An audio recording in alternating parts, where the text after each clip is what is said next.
The combined fleet of the Galactic Council dropped out of hyperspace in a display of power meant to terrify.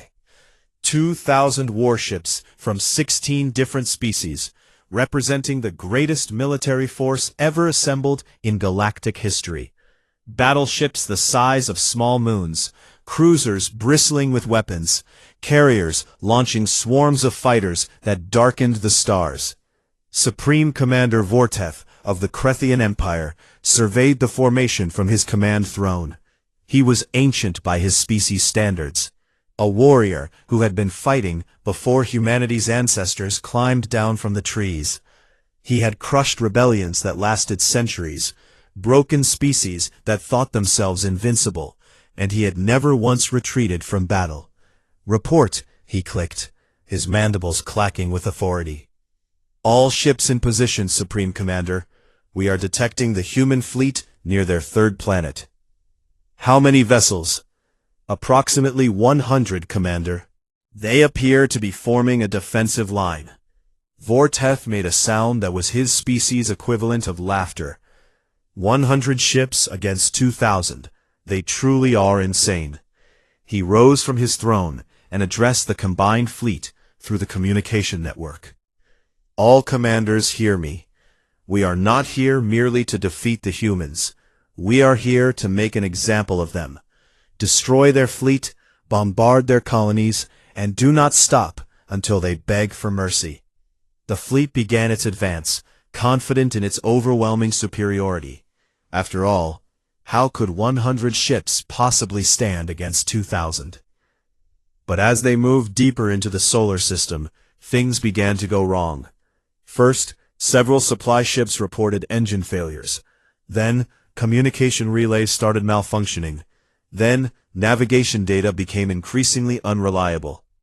"What is happening?" Vorteth demanded. "Unknown, Commander. Our systems are experiencing multiple failures." "It must be some kind of interference." Vorteth's eyes narrowed. "Or sabotage. Continue the advance. We will crush them regardless of these minor inconveniences." Captain Maria Santos stood on the bridge of the destroyer Relentless, watching the enemy fleet approach on her tactical display. She was 41 years old, the daughter of teachers from San Juan, and she had spent 15 years commanding ships in the secret fleet. Today, for the first time, she would command one in open battle. "All stations report ready," her first officer announced. Maria nodded. "Neural links active? All crew connected. We are synced with the fleet network." Maria closed her eyes for a moment and felt the connection. Through the neural link, she could sense the other ships in the human fleet. Not just their positions, but their readiness, their confidence, their determination. 300 vessels, thinking and fighting as one. Admiral Morrison's voice came through the network, not just as sound, but as a presence they could all feel. "All ships, the enemy is committed. They have no escape. Today, we show the galaxy what humanity can do." And then, from across the solar system, more ships began to appear. Not dozens, not hundreds, but thousands. Hidden docks opened on moons throughout the system, revealing fleets that had been waiting in darkness for decades. Asteroid bases launched wings of fighters. Weapons platforms that had been disguised as debris powered up and locked onto targets. The combined fleet suddenly found itself surrounded. Vorteth stared at his displays in disbelief. Impossible. Where did they all come from? "Unknown, Commander. We are detecting over 3,000 enemy vessels. Our fleet is being flanked on all sides." "Fight!" Vorteth roared. "All ships, open fire." The battle began with a fury that shook the heavens. Energy beams and missiles crossed the void in every direction. Ships maneuvered desperately, trying to find angles of attack. Explosions bloomed across the darkness like deadly flowers.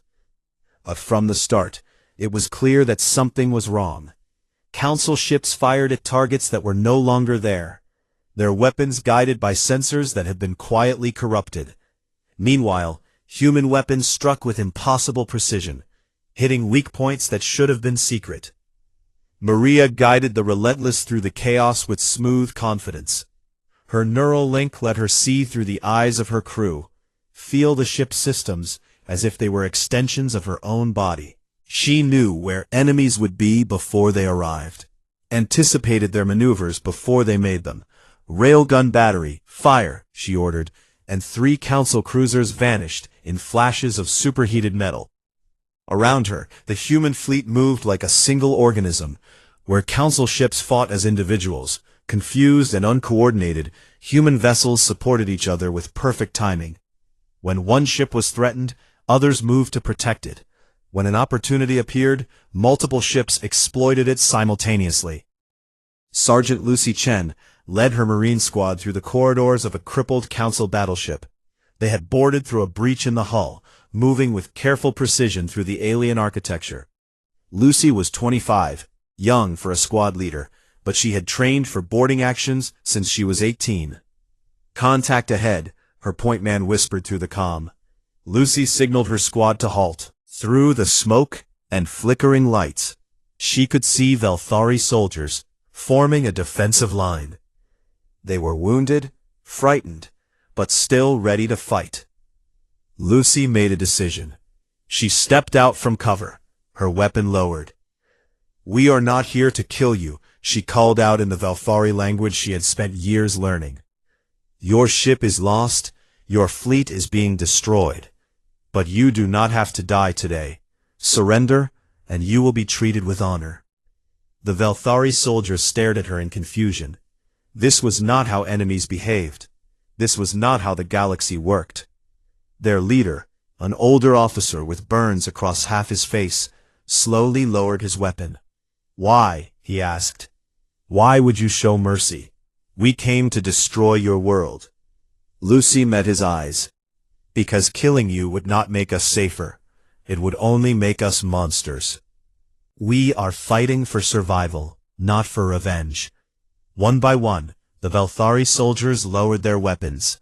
Across the battlefield, similar scenes played out on dozens of ships. Human Marines boarded crippled vessels and offered surrender terms. Medic ships moved through the wreckage, rescuing survivors regardless of species. Communications officers broadcast calls for surrender in every language they knew. Supreme Commander Vorteth watched his fleet disintegrate around him. 1,400 ships destroyed, hundreds more crippled or captured. His own flagship was heavily damaged, its weapons offline, its engines failing. A human voice came through his communication system. "Supreme Commander, this is Admiral Kate Morrison of the United Nations Space Command. Your fleet is defeated. Further resistance will only lead to more deaths. I am offering you the chance to surrender with honor." Vorteth slumped in his command throne. In all his centuries of war, he had never experienced anything like this. He had been outmaneuvered, outfought, and now he was being offered mercy by an enemy he had expected to crush. "Why?" he asked, echoing the question his soldiers had asked across 100 boarded ships. "Why do you not simply destroy us?" Morrison's voice was calm, but warm. "Because we are not what you thought we were. We never were. Surrender your fleet, Commander. Let us end this battle before more lives are lost." Vorteth closed his ancient eyes and spoke the words he had never expected to say. "All ships, stand down. We surrender." And across the solar system, the guns fell silent. The great chamber of the Galactic Council had never been so quiet. Representatives from 47 species sat in their designated sections, but there was no whispering, no murmuring, no clicking of mandibles or rustling of wings. Every being in the room was frozen, watching the human delegation walk down the central aisle. Admiral Kate Morrison led the way, her silver hair catching the light from the crystalline walls. She was flanked by Commander Danny Liu and General Victor Reyes, their uniforms crisp and their expressions calm. Behind them came Dr. Amy Reeves and a dozen other advisors, each one representing a different aspect of human civilization. In orbit above the Council homeworld, 500 human warships held position. Their weapons were silent, but their presence was a reminder of what humanity could do if provoked. The mighty Galactic Council, which had ruled the galaxy for millennia, was now at the mercy of a species they had dismissed as primitives. High Arbiter Zelthos sat on his crystalline throne, but he no longer looked like a ruler. His gray skin had gone pale, his forearms hung limply at his sides, and his eyes were fixed on the approaching humans with undisguised fear. Kate stopped before the central platform and looked up at the assembled representatives. She took her time, letting the silence stretch, letting them wonder what fate awaited them. "You declared war on humanity," she finally said, her voice carrying through the vast hall without amplification. "You sent your fleets to destroy us. You planned to bombard our colonies, relocate our population to camps, and reduce our homeworld to rubble." She paused, letting her words sink in. "You expected to crush us in weeks. Instead, your forward fleet was annihilated in 47 minutes. Your combined fleet, the greatest armada in galactic history, was defeated in a single battle. Your military power is broken, your secrets are exposed, and the path to every council world lies open before us." Zelthos flinched as if struck. Around the chamber, delegates shifted uneasily. "So now," Kate continued, "we must decide what happens next. We must determine the fate of species that tried to exterminate us, of governments that called us animals, of a council that kept us caged for a century." She reached into her uniform and pulled out a small data chip. Every eye in the chamber followed it as she held it up. "This contains our terms. Would you like to hear them?" Zelthos nodded weakly, unable to speak. Kate smiled, and it was not the cold smile of a conqueror. It was something warmer, something that confused every being watching. "We demand nothing." The chamber erupted in confused noise. Delegates looked at each other in disbelief. Surely they had misheard. Kate raised her hand, and the noise subsided.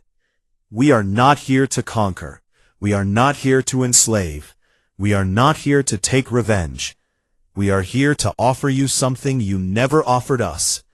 A choice." She turned slowly, addressing the entire chamber. "For 60 years, we prepared for war. We built weapons and trained soldiers, and planned for the day when we would have to fight for our survival. But we never wanted war. We wanted to explore, to learn, to grow alongside other species. You denied us that chance.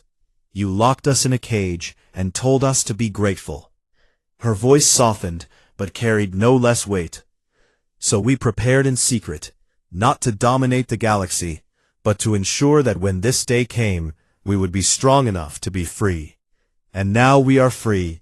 Now we can choose our own path. And we choose to offer you a new beginning." She activated the data chip, and screens throughout the chamber displayed the human proposal. There will be no council authority over any species. The old system is dead. Every world will govern itself, make its own choices, determine its own future. Trade will be free and open, based on mutual benefit rather than imposed quotas. And any species that wishes to oppress another will face humanity's opposition. A Crethian delegate rose from his seat. "You are dismantling everything we built. The Council has maintained order for millennia.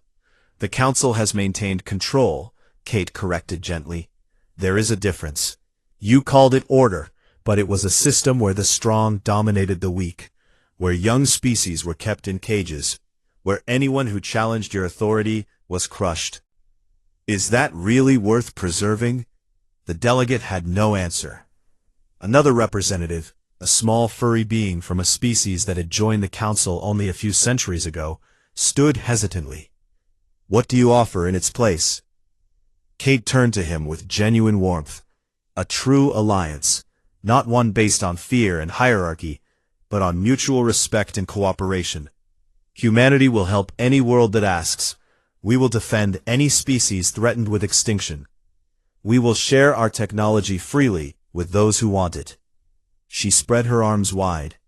We are offering friendship, real friendship, between equals. No more masters and subjects, no more classifications and restrictions. Just beings from different worlds working together because they choose to, not because they are forced to. Silence fell over the chamber again, but it was a different kind of silence. Not the silence of fear, but the silence of beings trying to comprehend something they had never imagined. Admiral Kethros, who had been brought to the Council homeworld as a prisoner, but was now seated with the human delegation as a guest, rose to speak. His wounds had healed, and he carried himself with the dignity of a warrior who had learned to respect his former enemies. I commanded the fleet that first attacked the humans, he said. I expected to destroy them easily. Instead, they destroyed us. And when my ship was crippled and my crew was wounded, they sent medics to help us. They treated our injuries with the same care they showed their own. He looked at Kate with something like wonder. I asked them why. Their answer changed everything I believed about war and honor. They said that killing us would not make them safer, only make them monsters. They showed me that strength and mercy can exist together.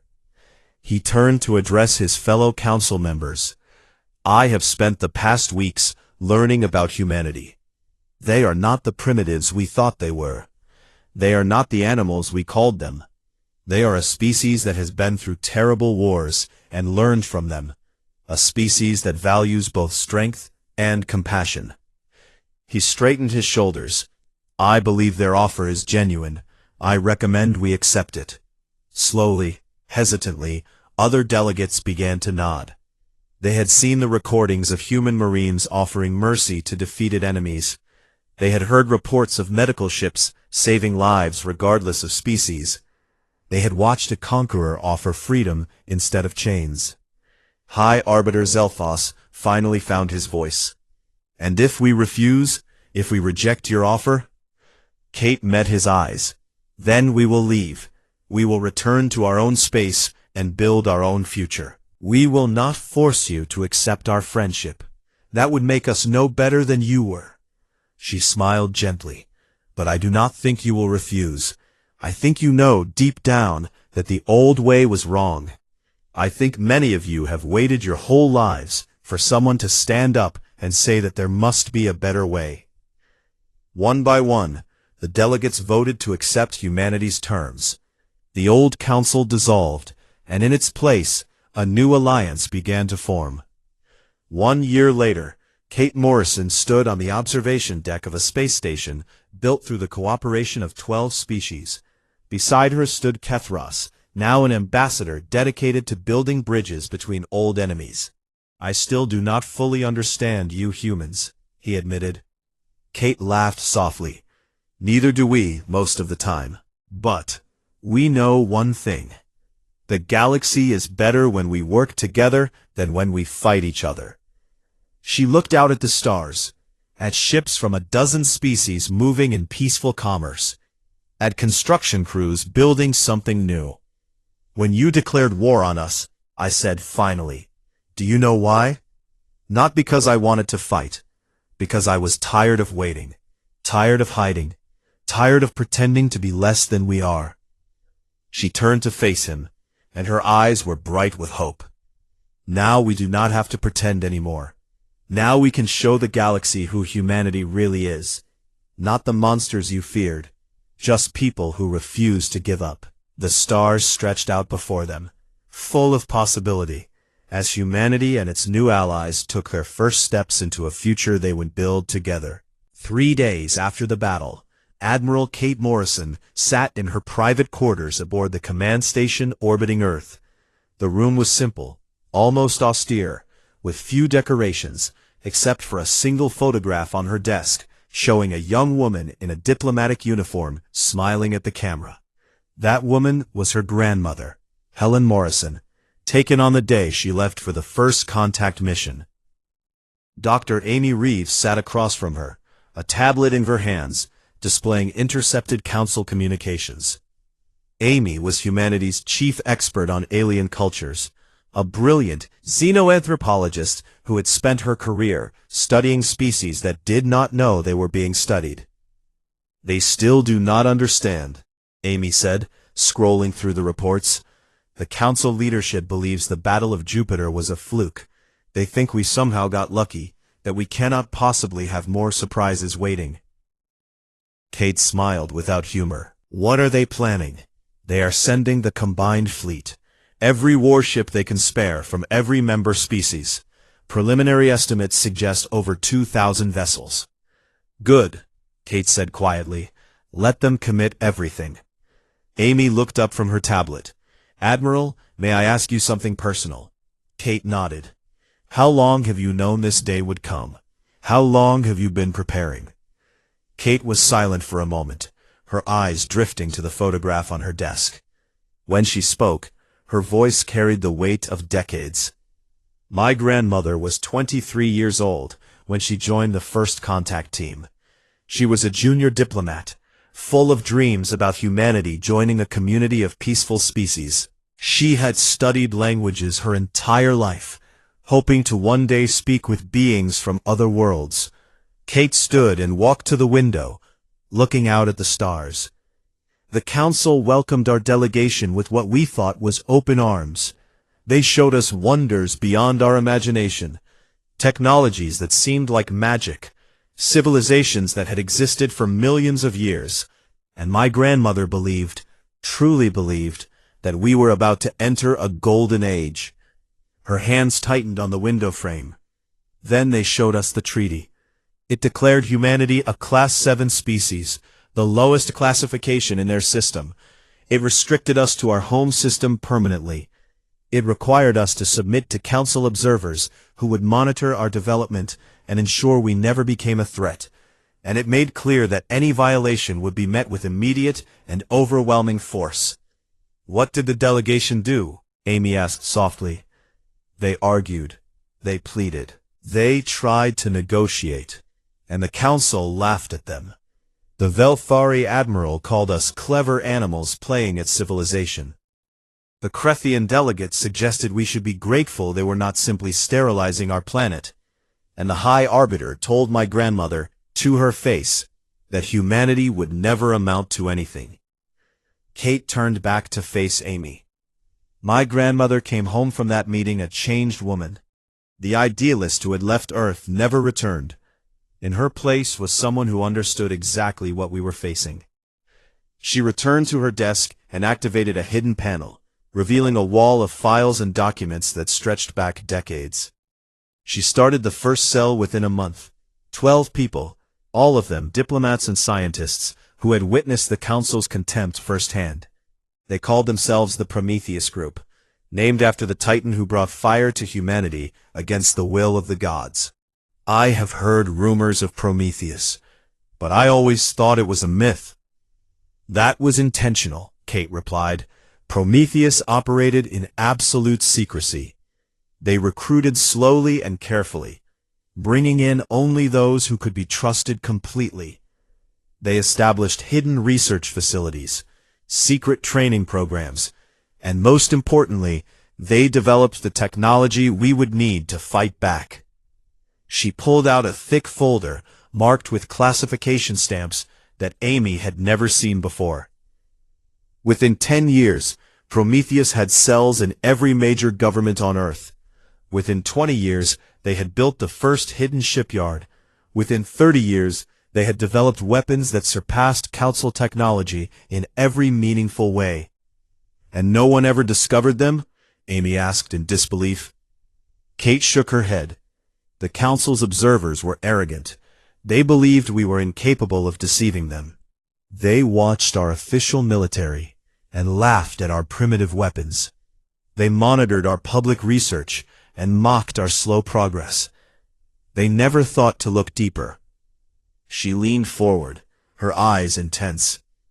"Meanwhile, beneath the lunar surface, we were building dreadnoughts. In the asteroid belt, we were mining resources and constructing weapons platforms.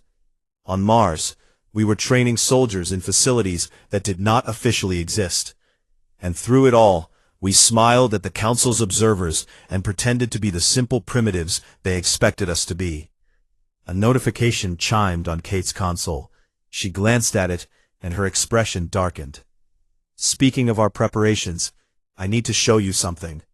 She led Amy through a series of secure corridors to a command center deep within the station. Inside, dozens of analysts monitored screens showing data from across the galaxy. This is Section 7, Kate explained, our intelligence division. For the past 40 years, we have been placing agents throughout Council space. Amy stared at the displays in amazement. They showed detailed information about Council fleet movements, supply lines, defense networks, and political divisions.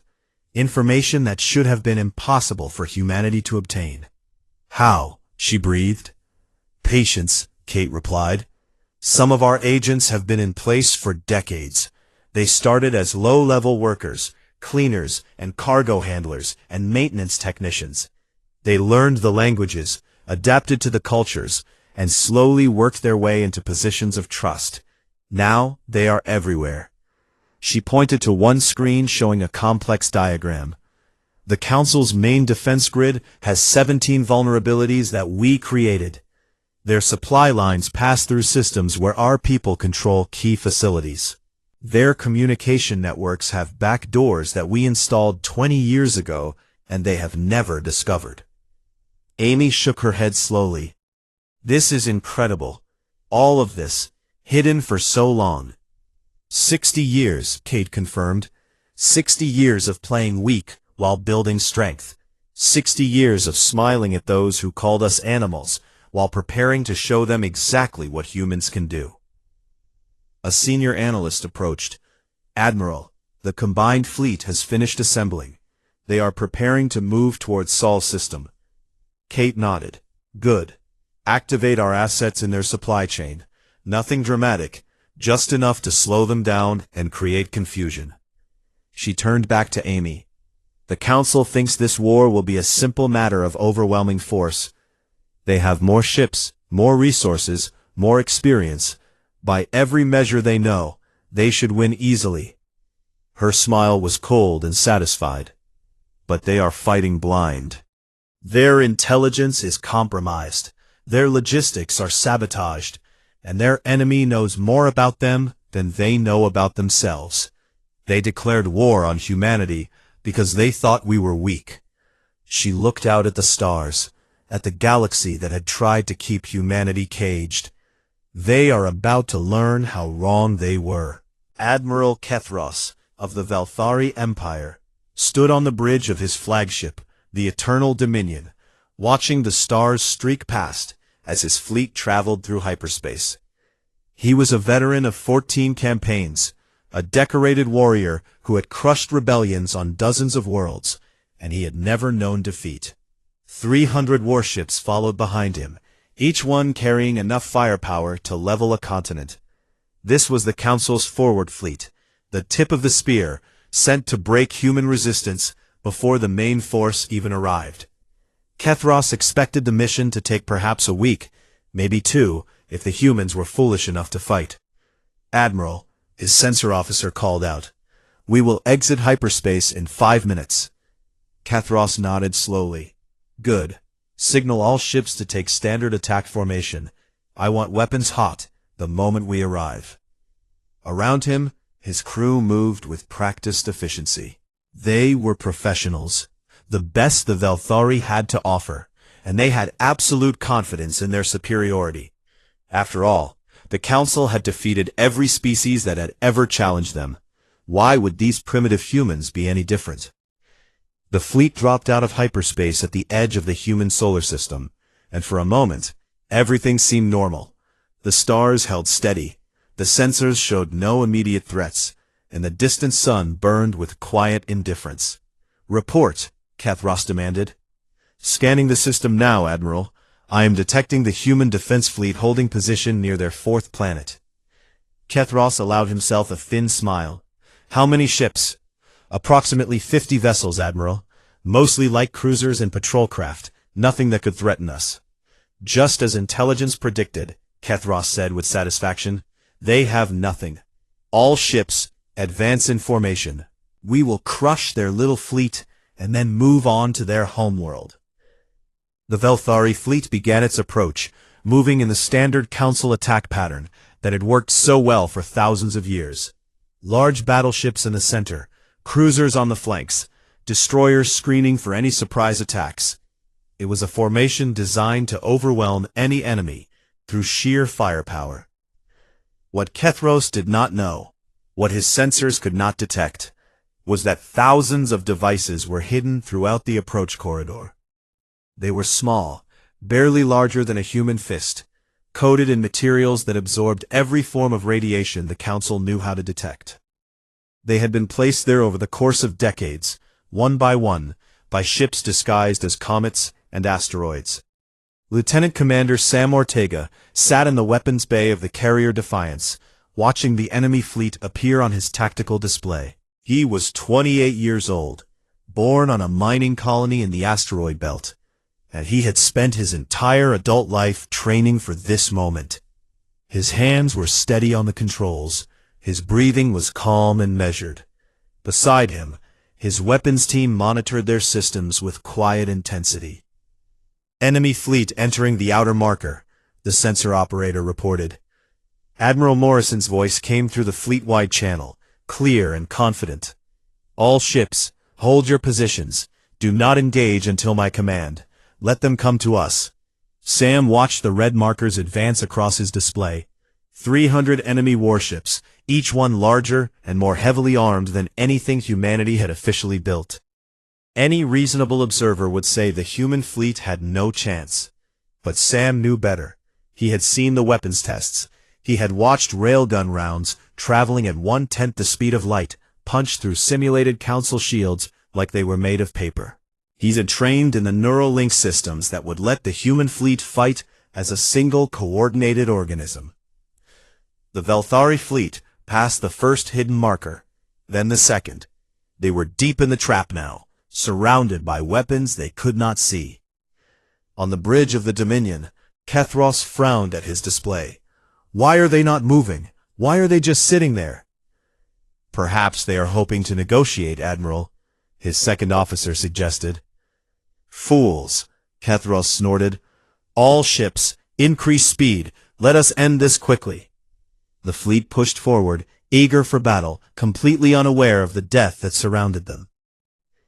Admiral Morrison watched the enemy markers reach the designated coordinates and smiled. Now, she said simply. Across the solar system, thousands of devices activated simultaneously. Gravitational disruptors created pockets of distorted space that threw enemy ships wildly off course. Stealth mines detonated in precise patterns, targeting engines and shield generators. Railgun platforms, hidden among the asteroids, opened fire with devastating accuracy. The Velthari formation shattered in seconds. Ships that had been flying in perfect order suddenly found themselves tumbling through space, their navigation systems screaming warnings they had never been programmed to handle. Explosions bloomed across the fleet as mines found their targets. What is happening? Kethros roared as his flagship lurched violently. Report! We are under attack from all directions, Admiral. I cannot identify the weapon systems. Our shields are failing. Sam Ortega watched his display light up with hits. First wave complete, he reported. Enemy formation is broken. They are scattering. All ships engage, Morrison ordered. Show them what humanity can do. The human fleet surged forward, no longer hiding, no longer pretending to be weak. Carriers launched swarms of fighters that moved with impossible coordination. Their pilots linked through neural networks that let them share information instantaneously. Destroyers fired railgun salvos that crossed the battlefield in heartbeats. Cruisers targeted enemy command ships with weapons that bypassed shields entirely. Kethros watched in horror as his fleet was torn apart. Ships he had served with for decades vanished in balls of fire. Distress calls flooded his communications channels. His proud armada was being slaughtered. Fall back, he screamed. All ships retreat to hyperspace. But the gravitational disruptors made hyperspace entry impossible. The Velthari ships were trapped, caught in a killing ground of humanity's design. The battle lasted 47 minutes. When it was over, 263 Council warships had been destroyed. 37 had surrendered. Not a single human vessel was lost. Sam Ortega leaned back in his chair and let out a long breath. Around him, his crew was cheering, embracing each other, crying with relief and triumph. They had done it. They had actually done it. On the bridge of the Defiance, Captain Linda Hayes watched the last enemy ship lower its weapons and broadcast a surrender signal. She was 45 years old, a career officer who had spent 20 years commanding ships that officially did not exist. And she had never felt prouder than she did at this moment. "Admiral," she reported, "enemy fleet is neutralized. We are receiving multiple surrender signals." Morrison's voice came back, calm as always. "Acknowledged, Captain. Dispatch medical teams to enemy vessels. Treat their wounded as we would treat our own. Take prisoners with dignity and respect." Hayes nodded, unsurprised by the order. This was what made humanity different. They could be fierce in battle, but they did not become monsters. Across the galaxy, other species watched recordings of the battle in stunned silence. The footage spread like wildfire through unofficial channels, showing the mighty Council fleet being destroyed by a species they had all been taught to look down upon. On a dozen worlds, beings who had suffered under Council rule for generations felt something they had not felt in centuries: hope. And in the great chamber of the Galactic Council, High Arbiter Zelphos stared at the casualty reports with trembling hands. His forward fleet, the pride of the Velthari Empire, had been annihilated.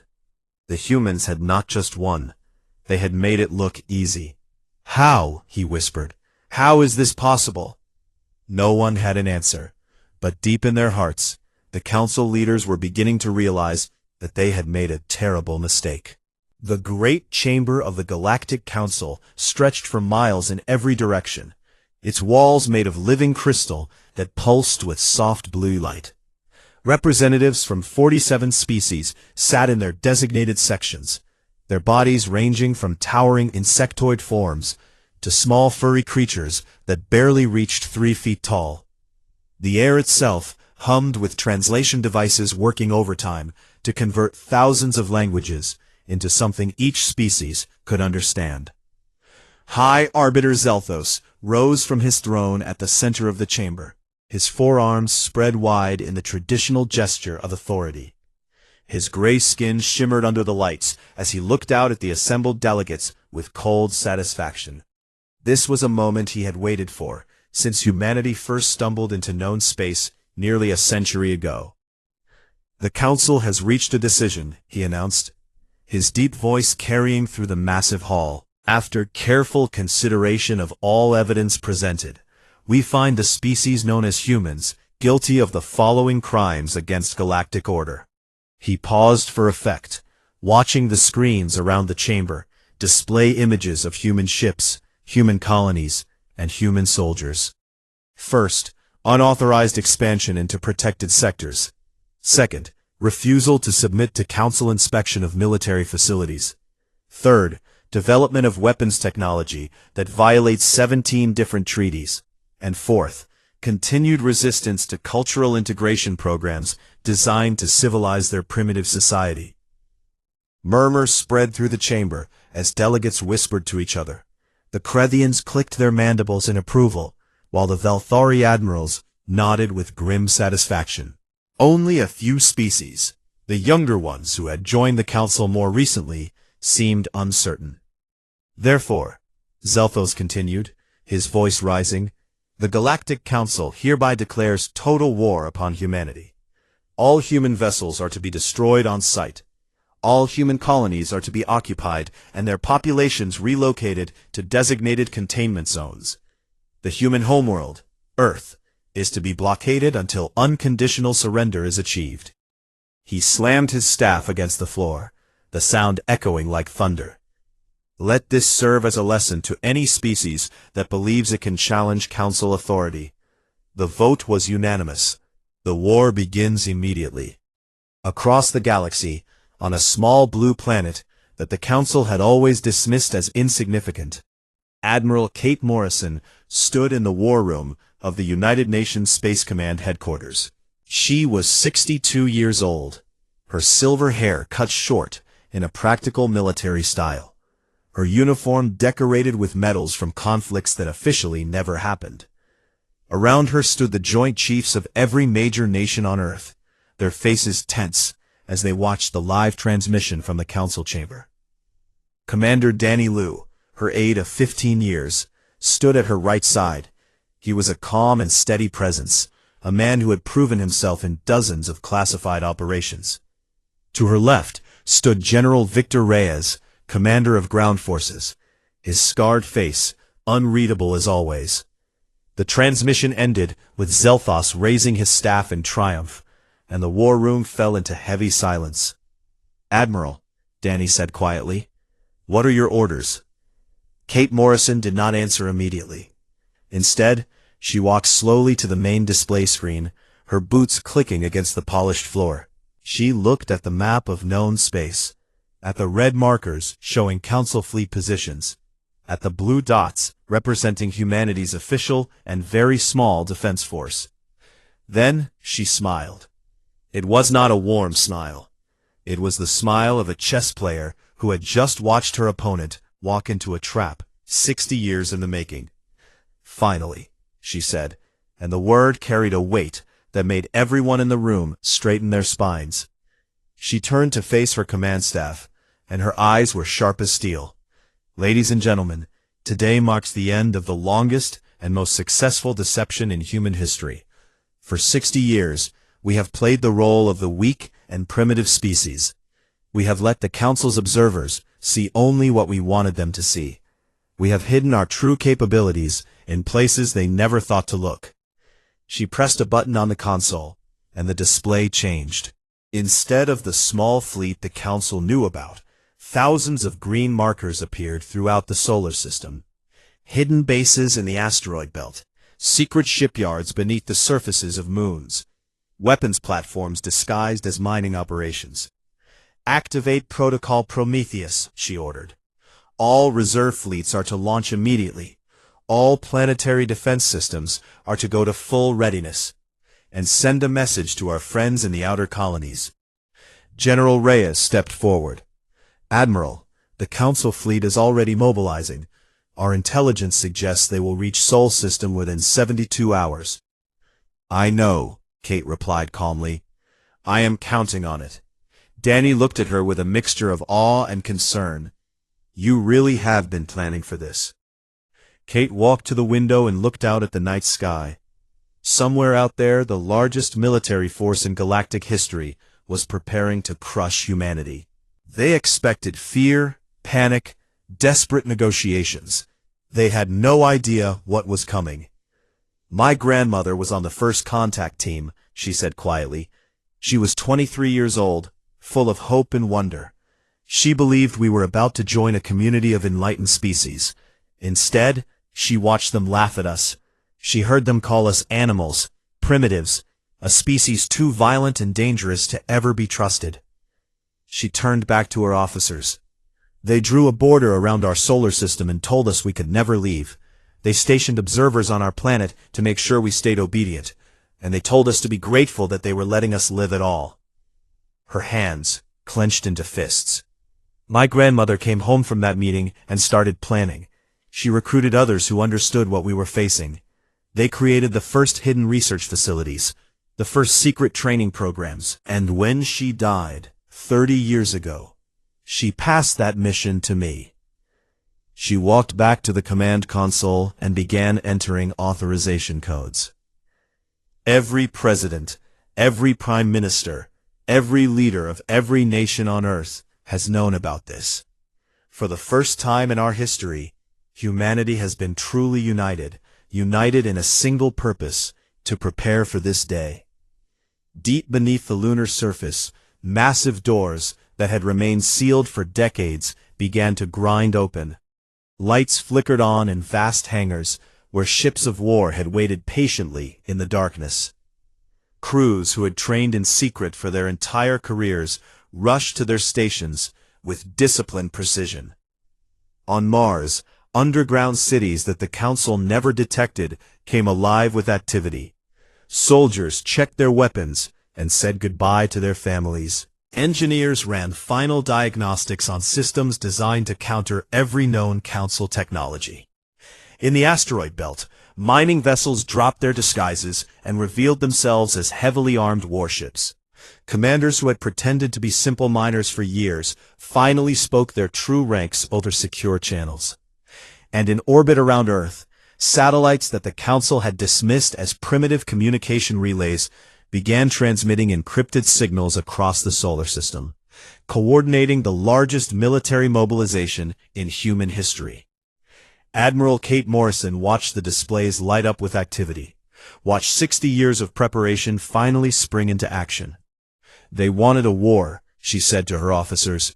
They are going to get one, but it will not be the war they expected. She sat down in her command chair and began issuing orders. The first phase of humanity's response was about to begin, and the galaxy would never be the same.